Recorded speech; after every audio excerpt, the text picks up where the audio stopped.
In this lesson, we'll be discussing PHP variables. You can think of a variable as a container for storing information. Variables can store both numerical and text data. In this document, we have some PHP embedded in the body of our HTML.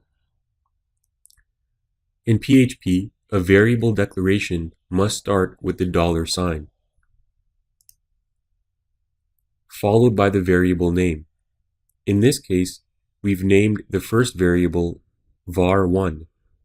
The var1 variable contains the value hello world. We also have two other variables declared, x and y. X holds a value of 15 and y holds a value of 20.5. There are some basic rules when naming variables. A variable must start with the $sign followed by the name of the variable.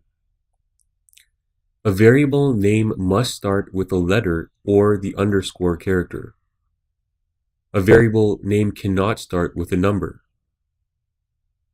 A variable name can only contain alphanumeric characters and underscores. Variable names are case sensitive. When working with variables, the PHP Echo Statement is often used to output the data. Here, we've outputted the values contained within each one of the variables we declared, and this is done using the echo statement. We can see that we're outputting the value of var1, followed by an HTML break, and then the value of x, break, and then the value of y. Lastly, we'll be outputting a horizontal line.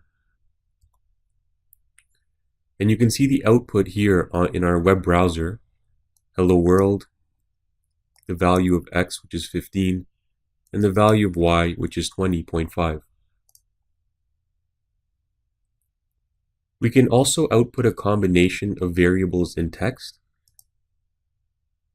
So here we've declared a variable named sport containing the value football.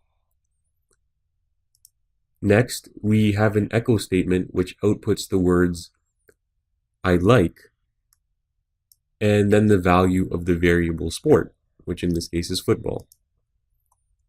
And we can see the result over here. This is the final output, and we also have a horizontal line, which you can see. We can also use another output method to achieve the same result. So here we have the same variable name, sport, and the same value, football.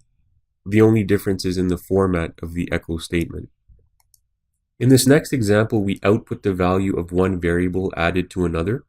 In this case, x plus y. That's what we have in our echo statement.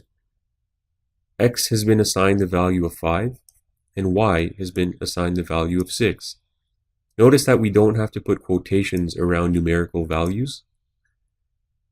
And when we add the values together in our web browser, we see that 11 is displayed.